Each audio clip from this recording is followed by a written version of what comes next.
To wrap up this session, I'd like to welcome Tori Brown. She's the President of the North Asia Pacific and General Manager of Australia and New Zealand for Lilly, and she's launched multiple brands and is known for cultivating high-performing teams focused on improving lives for patients. Give Tori a big, warm welcome.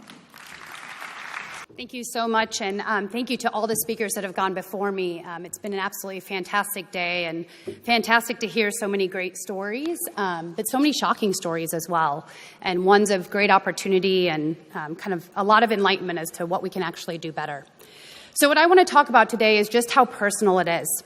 I think we've heard some great stories, whether it's from Sophie talking about Helen, from Natalie directly, from Kevin and Caitlin, and talking about just how personal it is to them and how personal it is to each of us. Like many of you here today, you probably each have a personal story. I think many of you raised your hands at the beginning, and it's all connected, it's all challenging, and it's all real. And it's important that we keep that personal element to what we move forward with, because the personal element is what will actually help us do things better for people that come after us.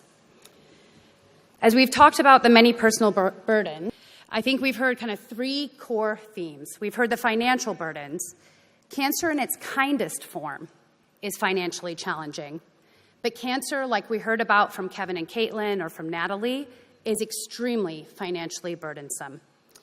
If you're one of the unlucky ones, like those of us who were sitting at table 4, where we had the $8,000 a month bill, and the medicine is not covered on the PBS, the challenge of cancer is real.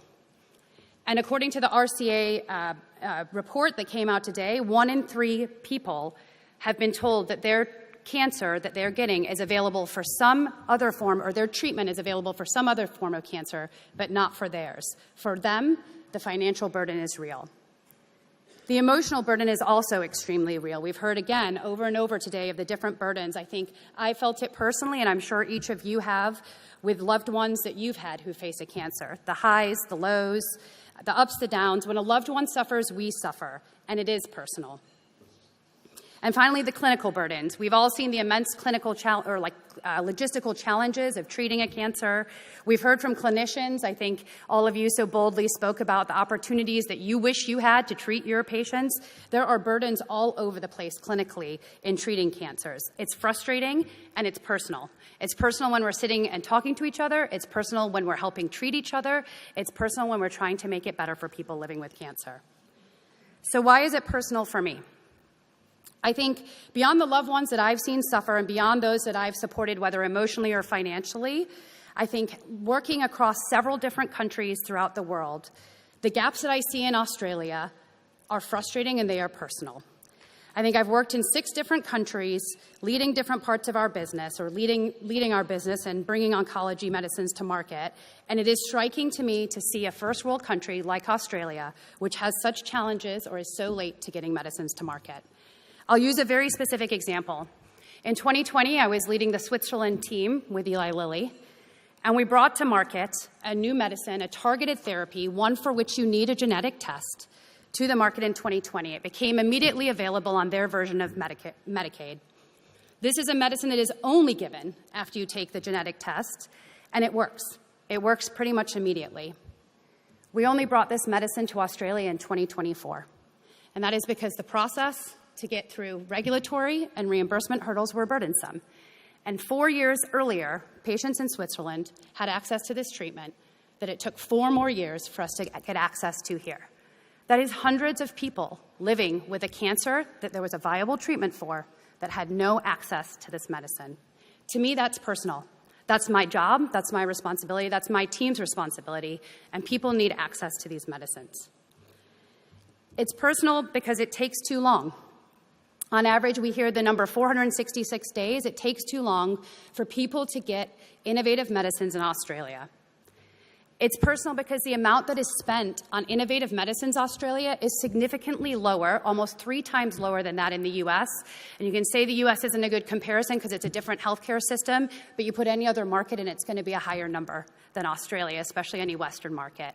The UK is looking to get kind of to double their 0.3% of GDP spend, so to get to 0.6% of GDP. We're sitting below 0.3 at 0.26. We spend less on innovative medicines than most westernized markets, as well as several other not as westernized markets. And what that means is less than 1 in 4 medicines are available in Australia. When you look at globally approved medicines, only 1 out of every 4 makes it to Australia. That's personal. That's a problem. That's a problem for me, and it's a problem for you, and it's a problem for all of our loved ones. This is our opportunity to drive some change, and this is a healthcare system that needs to be reformed and needs to be better in order for us to be able to help the people that so desperately need our medicines. So what can we do about it? Well, I think the Productivity Commission report helped us understand that there's a huge opportunity in helping to improve productivity by improving healthcare. More specifically, we heard that if you improve cancer treatments, or the faster that cancer treatments come, the more productivity gains there are. As a matter of fact, by treating people with cancer, you actually saw faster gains than just the economy kind of running at its own rate. There's real productivity gains here, and Australians are missing out on those treatments, like we saw on the earlier slide, because we don't have access to these medicines.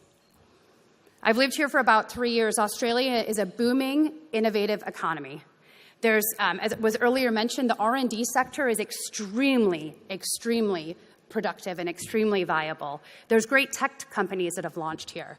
Yet still, Australians don't have access to innovative medicines, and they are missing out. Access is personal. It's personal because if you're one of the people that gets cancer, it's personal. And if you're one of the ones who gets the unlucky cancer that isn't covered, it's extremely personal. The burdens are very real. And so we must individually and collectively act. We must recognize that it's personal and fight for equality, for fairer, faster access to these medicines. So we're getting close to a coffee break, but before we go, I want us all to write down why it's personal and what we're going to do about it. I think it's important that we sit, we think about our commitments, and we go into that coffee break, allowing ourselves to have those conversations with whoever we're grabbing a coffee with. So I'm going to flip to my slide of what's personal to me, but I'm going to take a pause. You've all got a pen and paper in front of you, and I'm going to watch everybody's heads go down and write very quickly, because it is personal, and we're all going to do something. So what I want to do is I want everybody to write what we would call an I will statement in corporate life, an I will statement about what it is that you're going to actually do. So I'll read mine to you. I will tirelessly advocate for equitable access to innovative medicines, and to not be afraid to stand boldly and fearlessly to ensure that every Australian, regardless of cancer type, receives the timely and life-saving treatments they deserve. That's what I can do. I can do it for the medicines that my company has, more easily than I can do it for others, but I can do it for medicines across the board.